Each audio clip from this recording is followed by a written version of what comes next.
¿Qué pasaría si, en una noche de cansancio y soledad, cuando el alma se siente oprimida y las fuerzas se desvanecen, un demonio se acercara sigiloso y te ofreciera aquello que más deseas? En Spider-Man 3, esa pregunta no se oculta detrás del disfraz ni de las hazañas heroicas.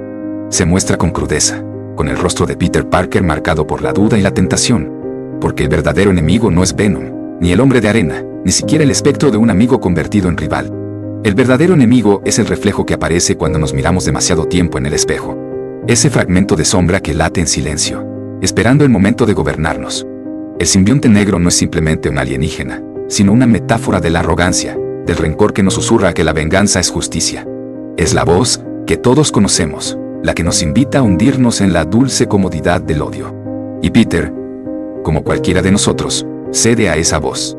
La fuerza del traje negro no es más que el reflejo de nuestras propias cadenas invisibles. No caemos en nuestros momentos de fortaleza. Caemos cuando bajamos la guardia, cuando la soledad se vuelve demasiado pesada, cuando el vacío nos envuelve y cuando el cansancio pesa más que la esperanza. Flint Marko, el hombre de arena, nos recuerda que incluso el crimen puede nacer de la desesperación, de un amor quebrado por la pobreza y la enfermedad. Su figura ondulante, compuesta de millones de granos que nunca encuentran reposo, es símbolo de lo frágil que somos. Un cuerpo que puede deshacerse en cualquier instante, un alma que carga culpas que no puede borrar. Cuando confiesa ser responsable de la muerte del tío Ben, el universo revela una verdad dolorosa. El origen de nuestro sufrimiento no siempre es tan claro como creemos. El odio rara vez tiene un rostro único. La culpa se fragmenta, se dispersa, se entremezcla. Harry Osborn, desgarrado entre el recuerdo de un padre y la verdad que se resiste a aceptar, representa esa herida de la memoria que nunca cierra. Su destino no es simplemente el de un villano redimido, sino el del hijo que debe decidir si perpetúa el ciclo del rencor o lo rompe con el sacrificio. Su muerte no es derrota. Es el acto más humano de todos, el de ofrecer la vida por aquel que alguna vez fue su hermano en la amistad. Y al final, Peter se encuentra solo, con las cenizas de sus culpas y el eco de sus pérdidas.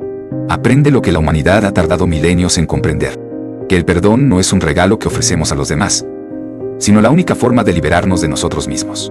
Perdonar a Flint no cambia el pasado, pero limpia las cadenas invisibles que el rencor había tejido en su alma. Spider-Man 3 nos enseña que la verdadera batalla nunca se libra en los rascacielos ni en las calles de Nueva York, sino en lo más profundo del corazón humano. Allí donde el dolor, la memoria y la esperanza se entrelazan, se decide si somos devorados por la sombra, o si, a pesar de todo, elegimos la luz. Porque, en el silencio de esa última mirada entre Peter y Mary Jane, comprendemos que la vida no es un triunfo ni una derrota, sino un tránsito inevitable entre la pérdida y la reconciliación. Y que quizás, la mayor hazaña de un héroe no sea salvar una ciudad, sino aprender a ser humano en medio de la oscuridad.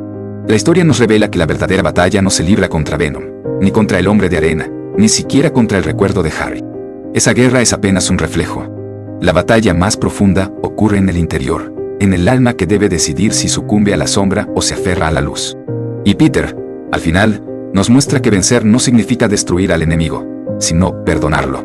Liberar a Flint Marko no repara el pasado, pero sí libera su propia alma de la prisión del odio. Ese es el misterio eterno que la película susurra con voz melancólica. La fortaleza del ser humano no se mide por su capacidad de derrotar a otros, sino por su capacidad de perdonar incluso cuando el dolor lo desgarra. Y en ese gesto, el héroe se hace más humano, y el humano se eleva, aunque solo sea un instante, hacia lo eterno. Porque en cada uno de nosotros existe ese momento de debilidad en que el demonio se acerca, disfrazado de salvación. La pregunta no es si vendrá, porque siempre viene, sino qué haremos cuando su voz se deslice en nuestra soledad más profunda.